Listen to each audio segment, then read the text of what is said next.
I found out my father had created a trust fund just for my entitled sister. So I stopped paying for their vacation home and withdrew all extra help. Weeks later, he texted me. The property taxes are due. No greeting, no check-in.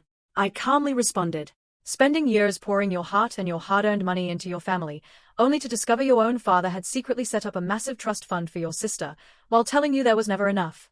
That's what happened to me, and when I finally uncovered the truth, it wasn't just my perspective that changed. It was everything. My name is Louise Walsh, and I'm a 33-year-old day trader. Everything I have, I built from the ground up, through countless sleepless nights and calculated risks. I wasn't born with a silver spoon.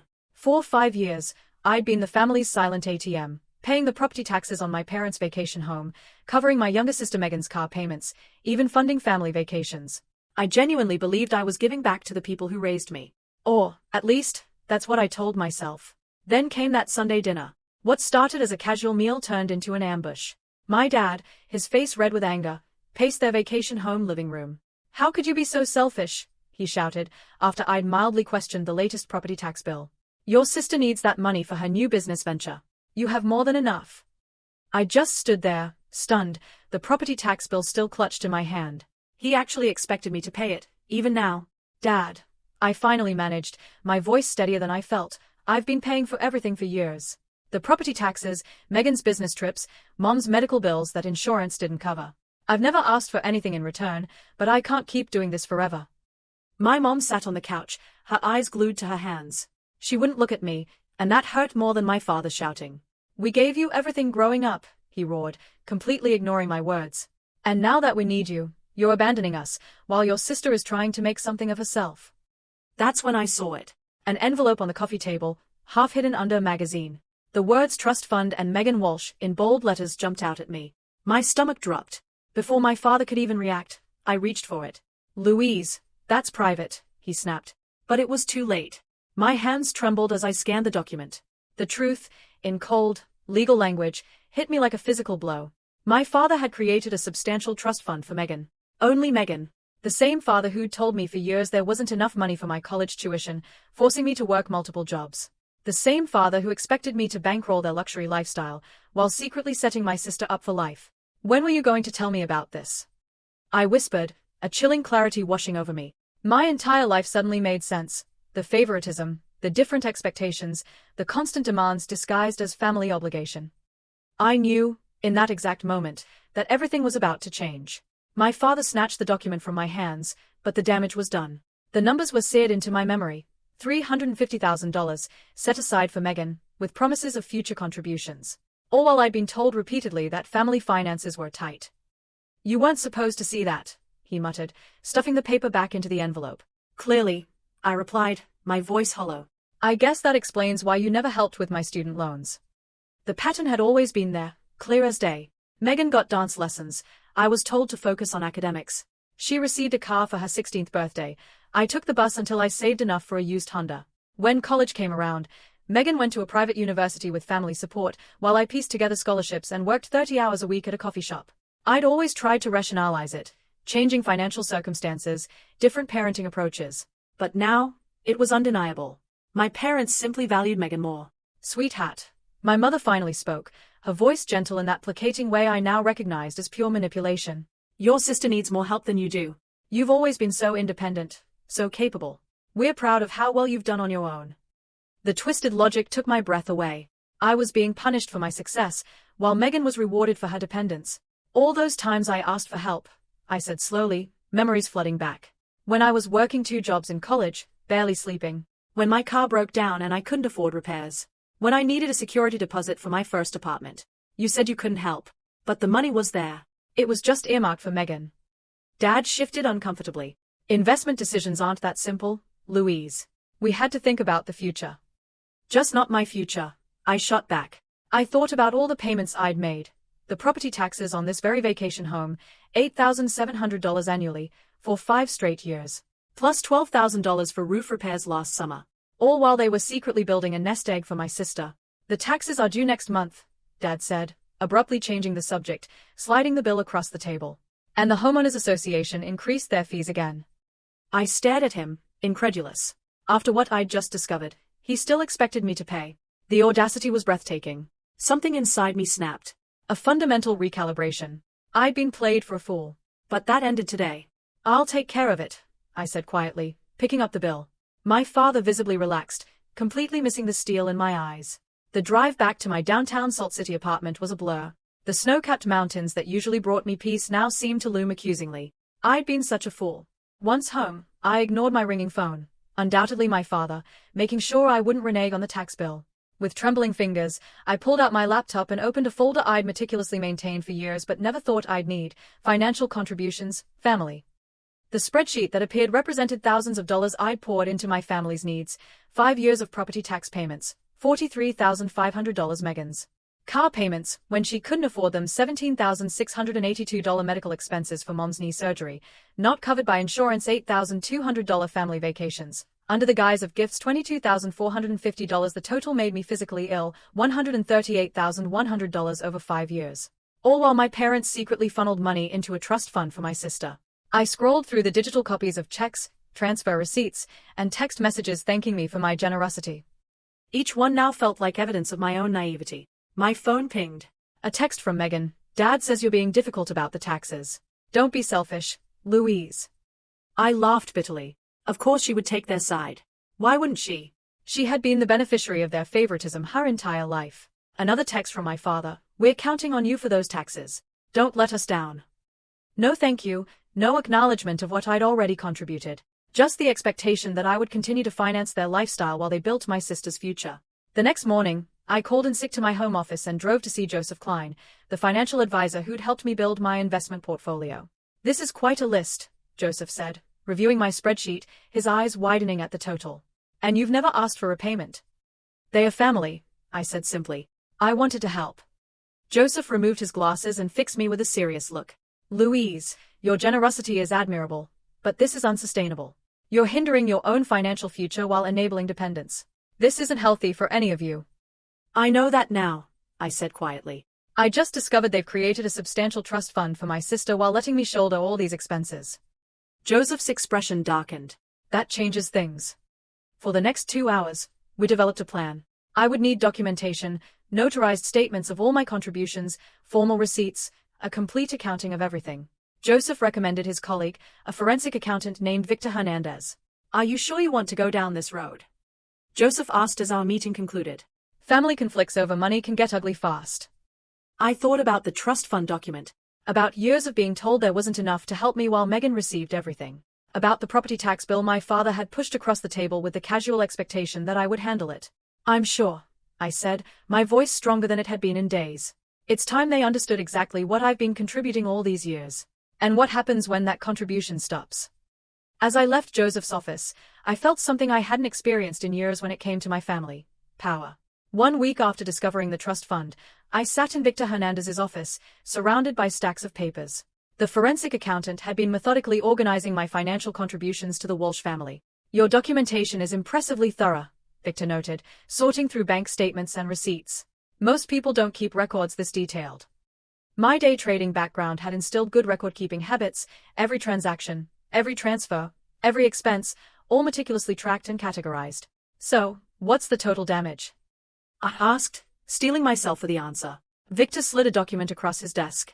The final tally was even worse than my initial calculations: $118,745. The additional $14,915 comes from interest you've lost by diverting these funds from your own investments, he explained. Based on your portfolio's performance over this period. That's a conservative estimate. I nodded, feeling a strange mix of vindication and grief. The numbers made the betrayal concrete.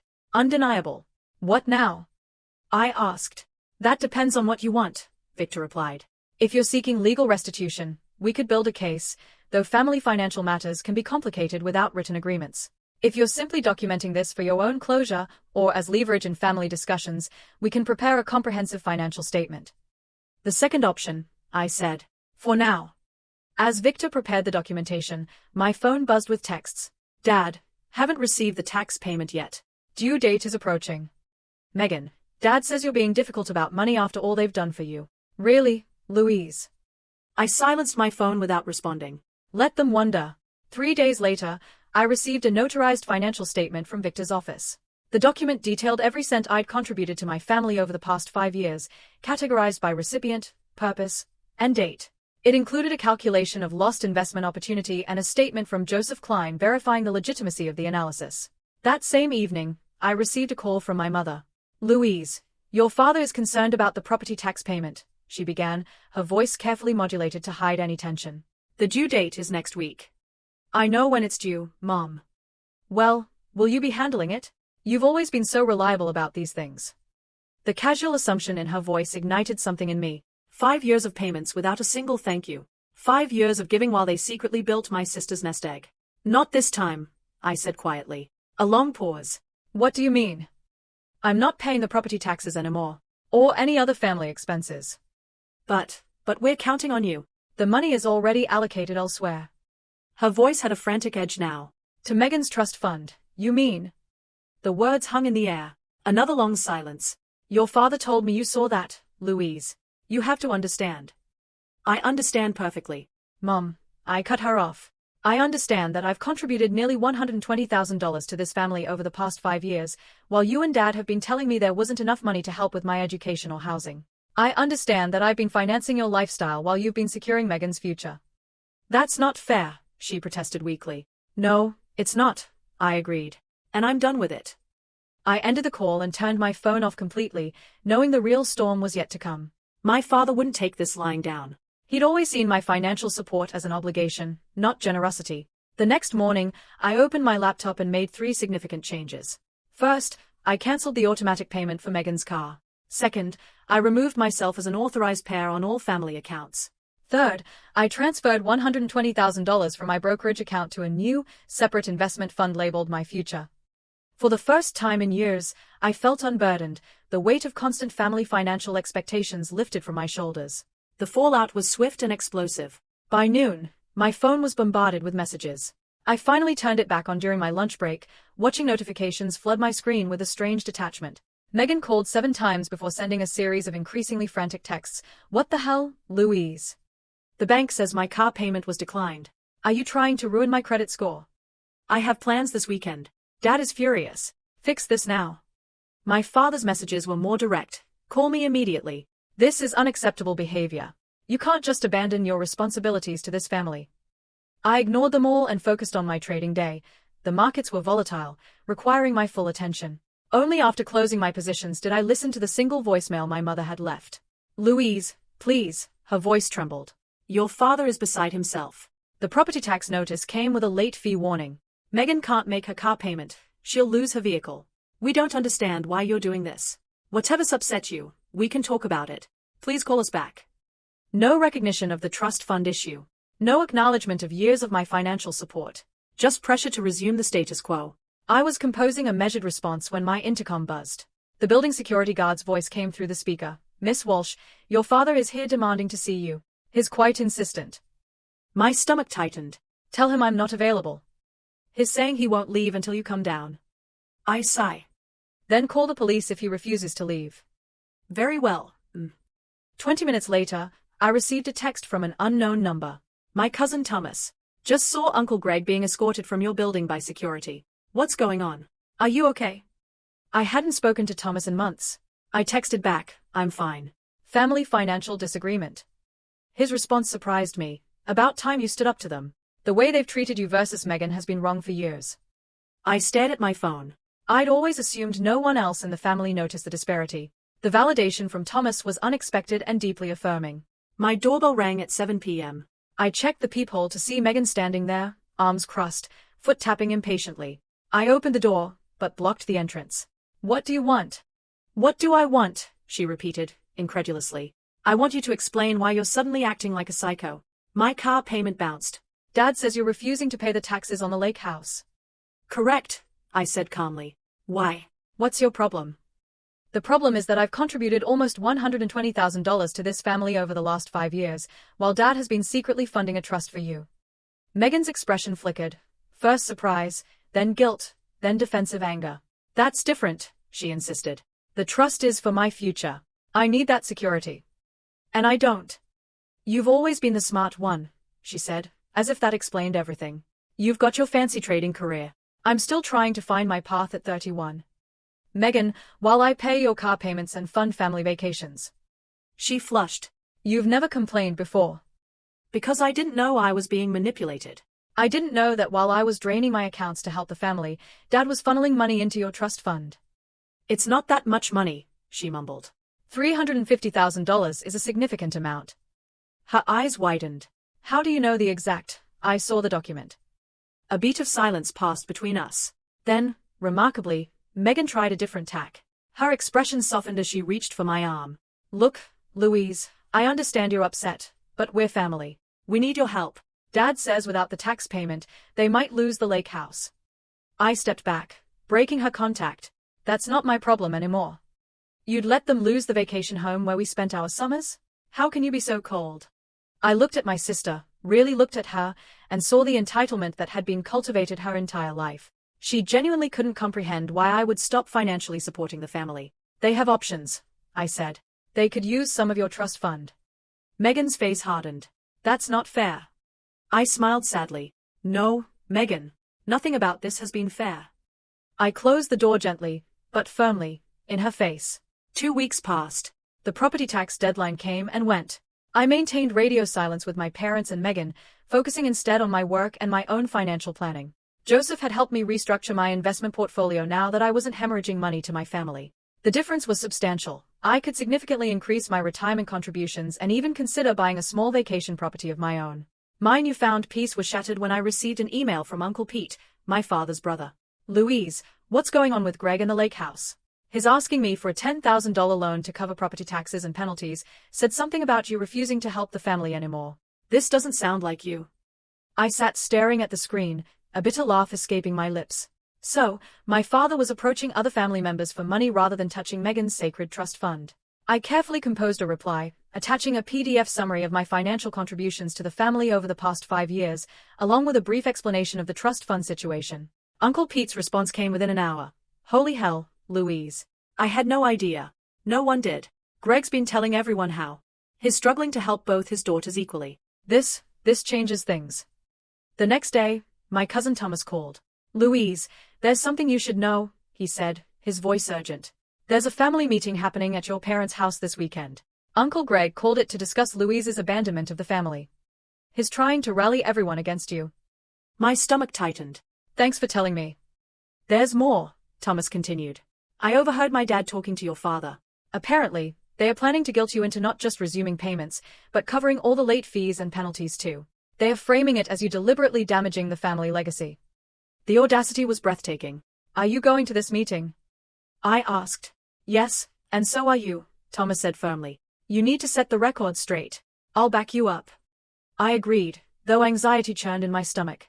Confronting my father with the extended family present would be challenging, but perhaps necessary. When Saturday arrived, I dressed carefully in a professional black pantsuit that always gave me confidence during tough negotiations. I drove to my parents' house with the complete financial documentation from Victor, including the notarized statements and calculations of lost investment opportunity. The living room fell silent when I walked in. My father stood by the fireplace, clearly in mid-speech. Aunts, uncles, and cousins sat around the room, their expressions a mix of confusion and concern. Megan sat beside our mother on the sofa, both looking uncomfortable. Louise, my father recovered quickly. I'm glad you decided to join us. We were just discussing the family vacation home situation. I'm sure you were, I replied evenly, setting my briefcase on the coffee table. And I'm sure you provided everyone with all the relevant financial information. His eyes narrowed. We're discussing your refusal to meet family obligations. Interesting. I opened my briefcase. Because I have 5 years of financial records showing over $118,000 in family obligations I've already met. Money that apparently wasn't available to help with my educational housing, but was somehow available for Megan's trust fund. A ripple of murmurs spread through the room. My Aunt Catherine, always direct, spoke up. What trust fund? I looked at my father, giving him the opportunity to answer. When he remained silent, I passed copies of the summary document to everyone. For the past 5 years, I've paid the property taxes on the lake house, covered Megan's car payments, funded family vacations, and more, totaling nearly $120,000. During the same period, my parents established a $350,000 trust fund exclusively for my sister. The room erupted in overlapping voices. My father's face flushed deep red. These are private family matters, he thundered. Exactly. Uncle Pete interjected, standing up. Family matters. And in this family, we should treat our children equally. I hadn't expected this level of support. As the room divided into heated discussions, my father's gaze locked with mine. In his eyes, I saw something I'd never witnessed before: fear. The fear of exposure, of his carefully constructed narrative crumbling. And behind that fear, something even more unexpected: respect. The family meeting ended with my father storming out and my mother tearfully following him. Megan sat frozen on the couch, avoiding eye contact with everyone. The rest of the family lingered, processing the revelations. I had no idea it was this bad, Aunt Catherine said, studying the financial documentation. Greg always portrayed you as the successful one who didn't need help. Uncle Pete shook his head. This isn't right. The lake house has been part of our extended family memories for years. If you've been paying those taxes all this time, you should have some ownership stake. I hadn't considered this angle. The vacation property was titled solely in my parents' names despite my significant financial investment. I don't want the house, I explained. I just want them to recognize the unfairness of the situation. Thomas placed a hand on my shoulder. Recognition isn't enough, Louise. There should be consequences. 3 days after the family meeting, my phone lit up with a text from my father. No apology, no acknowledgement of wrongdoing. Just 4 terse words: the property taxes are due. I stared at the message, incredulous at his audacity. After everything that had been revealed, he was still treating me like his personal ATM. That evening, I received an unexpected call from my mother. Louise. Her voice was hesitant. Your father isn't handling this well. The lake house means everything to him. More than treating his daughters equally. I asked her. Her silence was telling.